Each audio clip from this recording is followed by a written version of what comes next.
কোথায় এসেছি? এখন আমরা মায়াপুরে আছি। হ্যালো গাইস, আমি পিওর, আমার সাথে রয়েছে অরুণাভ। একটা ছোট্ট মায়াপুরের ভিডিও নিয়ে কিন্তু তোমাদের কাছে এসে গেছি। আর এখন দেখতে পাচ্ছ আমি কিন্তু কৃষ্ণনগর স্টেশনে দাঁড়িয়ে আছি। আমার সাথে আমার ফ্যামিলির সবাই রয়েছে। কৃষ্ণনগর স্টেশন থেকে সামনেই আমরা এখান থেকে টোটো ধরে নেব। কৃষ্ণনগর সিটি জাংশনের 1 নম্বর প্ল্যাটফর্ম থেকে বাইরে বেরোতে হবে। বাইরে বেরোলেই কিন্তু তোমরা দেখতে পাবে যে অটো স্ট্যান্ড রয়েছে, টোটো স্ট্যান্ডও রয়েছে। তো টোটো এখান থেকে আমরা রিজার্ভ করে নিয়েছিলাম। ওই ধরো এক একটা টোটো 300 থেকে 400-র মতন পড়েছিল, আমাদের 300 মতন লেগেছিল। আর তারপরে এই টোটো ধরে আমরা কিন্তু এখন মায়াপুরের দিকে এগিয়ে চলছি। আমরা এখন হোটেল থেকে বেরোচ্ছি, এখন যাব হচ্ছে মন্দিরের দিকে। এক রাউন্ড অরুণাভ ঘুরে চলে এসেছে মন্দির থেকে। চলেছি। আর যাদের যাদের টিকিট কাটতে হবে, মানে দুপুরে যারা খেতে চাইছো, তারা কিন্তু 11টার মধ্যে গিয়ে যে কোনো ভবনের যে কাউন্টারগুলো থাকে সেখান থেকে নানান দামের মধ্যে টিকিটগুলো তোমরা ওখান থেকে কালেক্ট করে নিতে পারবে। সেখানে 60 টাকা, 50 টাকা, 70 টাকা, 80 টাকা, 120 টাকা, 150 টাকা সবই টিকিট আছে।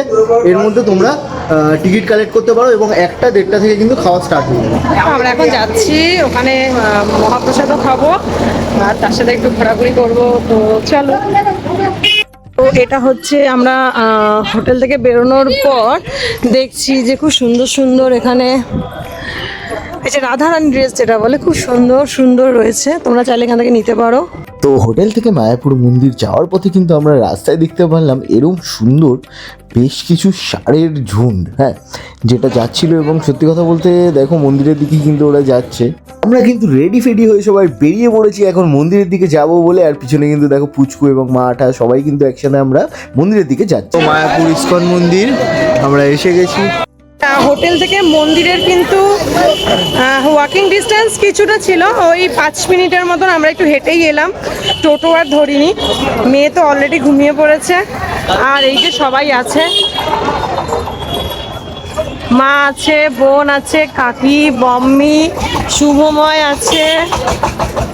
তো আমরা মন্দিরে পৌঁছে গেছি।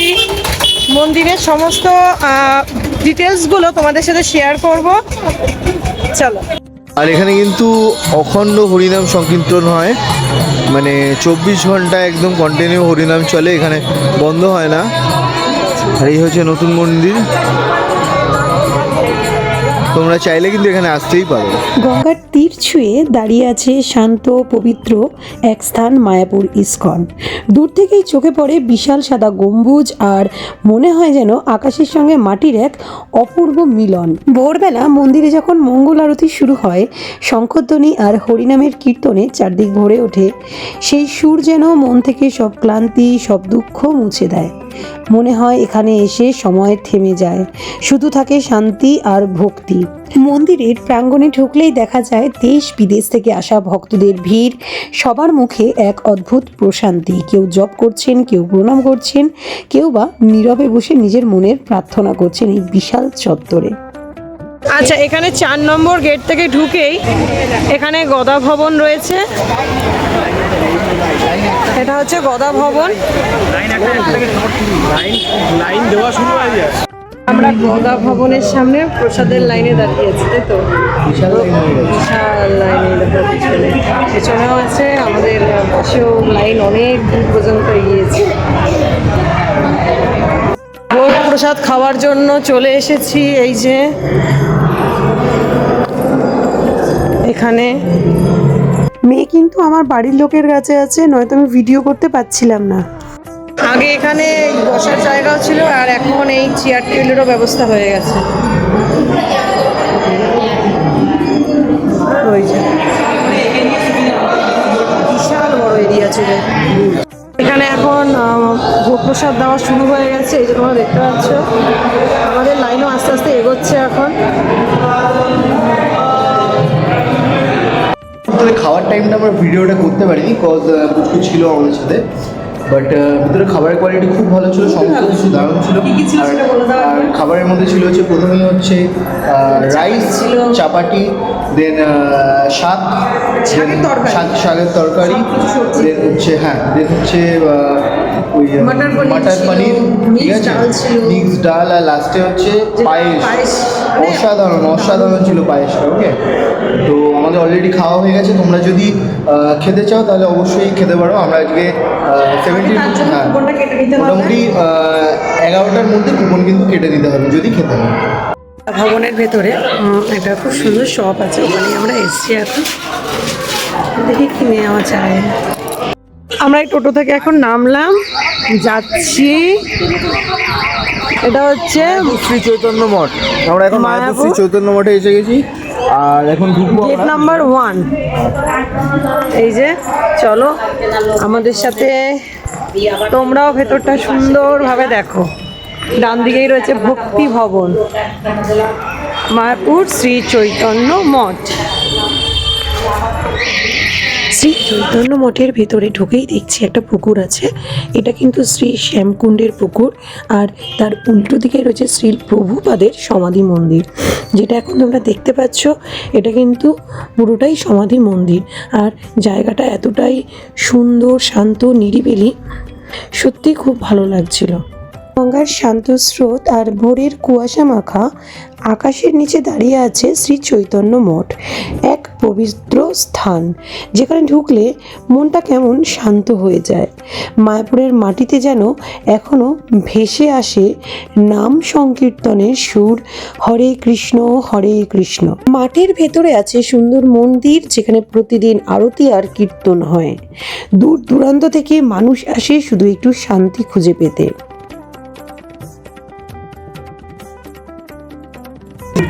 ঘুরতে আসলে কিন্তু অবশ্যই এই জায়গাগুলো তোমাদের দেখা প্রয়োজনীয়। শুধু মায়াপুর মন্দির মানে মিনস অনলি মায়াপুর ইসকন মন্দির নয়, তাছাড়াও কিন্তু মায়াপুরের সাথে সাথে আরো অনেক সুন্দর সুন্দর সাইট সিন রয়েছে। সাইট সিনগুলো আছে, সেগুলো তোমাদের আজকে ভিডিওতে দেখাচ্ছি, তো অবশ্যই আমাদের সাথে থেকো। হ্যাঁ, এখানকার অফিস আছে এবং প্রচুর ফটোস আছে এখানে। ফটোসগুলো শ্রী চৈতন্য মহাপ্রভুর প্রেম, ভক্তি, নাম সংকীর্তনের বার্তা ছড়িয়ে পড়েছিল সারা বিশ্বে। সেই স্মৃতিকে হৃদয়ে ধারণ করেই গড়ে উঠেছে এই শ্রী চৈতন্য মঠ, ভক্তদের জন্য এক আত্মিক আশ্রয়স্থল।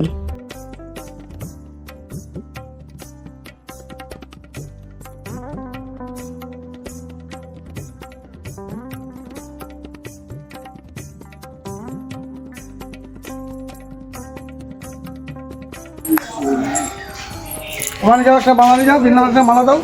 ঠিক আছে, বৃন্দাবনে দিতে হয় মালা তুলছি। আচ্ছা, এটা কোথায় এসছে একটু বলে দাও। এটা হচ্ছে গিরি গোবর্ধন। গিরি গোবর্ধন পর্বত, এই যে এর পরিক্রমা করানোর হচ্ছে যে বৃন্দাবনের পরিক্রমা করা। আমরা এখন সেটাই পরিক্রমা করছি। তো বৃন্দাবনে আমরা এখনো যাইনি, বাট বৃন্দাবনের পরিক্রমা আমরা করে নিচ্ছি। আমাদের সাথে তোমরাও চলো।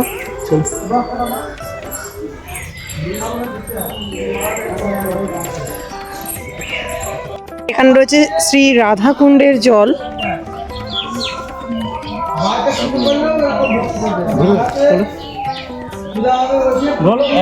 খুব সুন্দর এখানকার, মানে সত্যি যত ঘুরছি তত আরো ভালো লাগছে, আরো মনে হচ্ছে আরেকটু থাকি, আরেকটু দেখি। কাঠবিড়ালি কাঠবিড়ালি পেয়ারা তুমি খাও, গুড়মুড়ি খাও। যেটা দেখতে পাচ্ছ এটা কিন্তু ধানের গোলা, তার সাথে এখানে কিন্তু একটা ছোট্ট কাঠবিড়ালি, তোমরা কি সেটা দেখতে পাচ্ছ? সেই জন্যই কিন্তু আমি কাঠবিড়ালি কাঠবিড়ালি এরকম ভাবেই বলছিলাম। এখানেও কিন্তু আরো এখানে ঘুটে শুকাতে দেওয়া হয়েছে। বাহ, এটা দারুণ একটা ফিল আসবে কিন্তু এখানে আসলে। হ্যাঁ, মনে হয় সত্যি আমরা বৃন্দাবনে চলে এসেছি। আর অবশ্যই ভালো লাগছে কিন্তু এই জায়গাটা ঘুরে দেখো, সত্যি ভালো লাগবে। এটা হচ্ছে শ্রী চৈতন্য মঠের মূল মন্দির কিন্তু। আর এখানে কিন্তু রয়েছে মানে একদম উল্টো দিকে কিন্তু এখানে যারা যারা মহারাজ এসেছিলেন সমস্ত স্মৃতি রয়েছে, ফটো রয়েছে। মহারাজের ফটো আছে।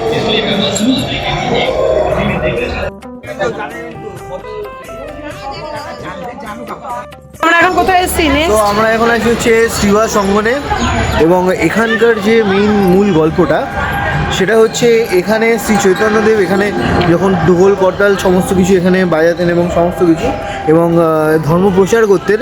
সেই সময় এখানকার যে রাজা ছিলেন তিনি একজন মুসলমান রাজা ছিলেন, ওকে।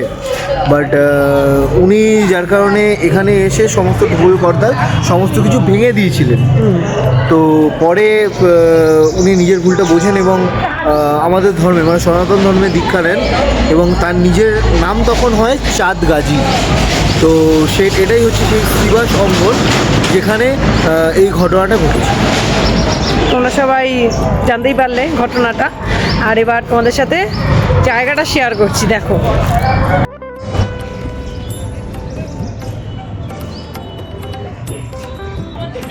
এটা যে শ্রী শ্রীবাস অঙ্গন, মায়াপুরে শ্রী চৈতন্য মঠের এটা একটা শাখা।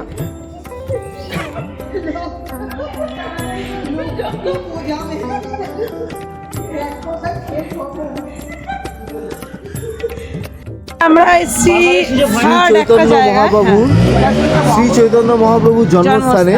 তো চলো এবং ভিডিওটা কেমন সমস্ত দেখাচ্ছি তোমাদের, দেখতে দেখো। চৈতন্য মহাপ্রভুর জন্মের রাতে আকাশে ছিল নাকি পূর্ণ চন্দ্রগ্রহণ, আর চারদিকে তখন নাকি মানুষ গঙ্গায় স্নান করতে করতে বলে হরিবোল হরিবোল। সেই পবিত্র নাম সংকীর্তনের মধ্যেই জন্ম নিয়েছিল চৈতন্য মহাপ্রভু। এখানে ঠাকুর শ্রী ভক্তি বিনোদদের স্মৃতি মন্দির রয়েছে।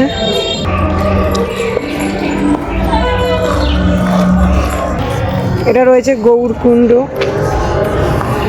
এখানে প্রচুর মাছ আছে। নরসিংহ মন্দির আমরা এসেছিলাম দেখার জন্য, কিন্তু এখনো পর্যন্ত যেহেতু খোলেনি সেজন্য আমরা এই মুহূর্তে দেখতে পেলাম না। বাট তোমরা অবশ্যই আসতে পারো, খুব সুন্দর কিন্তু ভিতরটা অ্যাকচুয়ালি। আর বিকেল 3:30টার সময় এই নরসিংহ মন্দির কিন্তু ওপেন হয়। কিন্তু মানে সারা দিকে চারদিকে আর কি দারুণ দারুণ লাইট দিয়ে সাজানো হয়েছে, দারুণ লাগছে দেখতে। এই যে আমার সাথে সাথে আমার মা আছে, বোন আছে, তাড়াতাড়ি হাঁটছি, এখন কাকি আছে, তাড়াতাড়ি হাঁটছি, তাড়াতাড়ি যাবো কারণ অলরেডি অনেকটা লেট হয়ে গেছে। দৌড়াচ্ছি, অরুণাব তোর মেয়েকে নিয়ে আগে চলে গেছে। মন্দির প্রাঙ্গণ কিন্তু একদম খুব সুন্দরভাবে আলোকসজ্জায় সজ্জিত হয়ে গেছিল। বিশাল চত্বর, পরিচ্ছন্ন পরিবেশ আর গঙ্গার বাতাস সব মিলিয়ে এক অপার্থিব অনুভূতি আমরা কিন্তু অনুভব করছিলাম। আর এই সন্ধ্যাবেলায় যখন প্রদীপ জ্বলে উঠেছিল তখন পুরো পরিবেশটা যেন স্বপ্নের মতো লাগছে। মন্দির প্রাঙ্গণে ঘুরতে ঘুরতেই দেখলাম এখানে একটা ছোট্ট দোকান রয়েছে যেখানে খুব সুন্দর আতর পাওয়া যাচ্ছিল।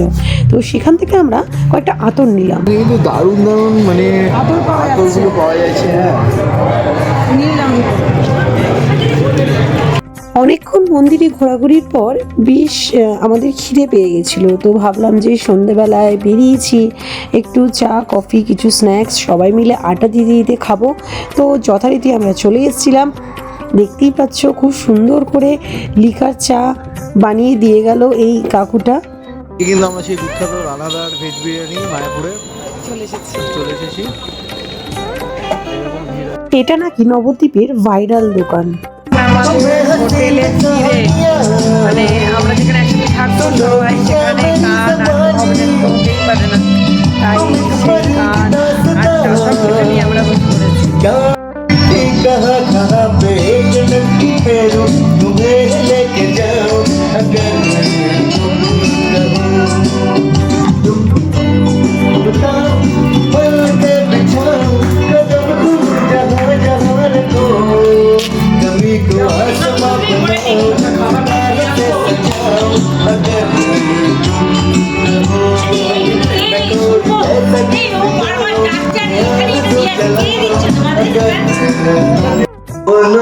বিলাসিনী রাই আমাদের, ও গোড়াই আমাদের, রাই আমাদের, আমরা রায়ের শ্যাম আমাদের, রাই আমাদের বৃন্দাবন বিলাসিনী রাই আমাদের, বৃন্দাবন বিলাসিনী রাই আমাদের।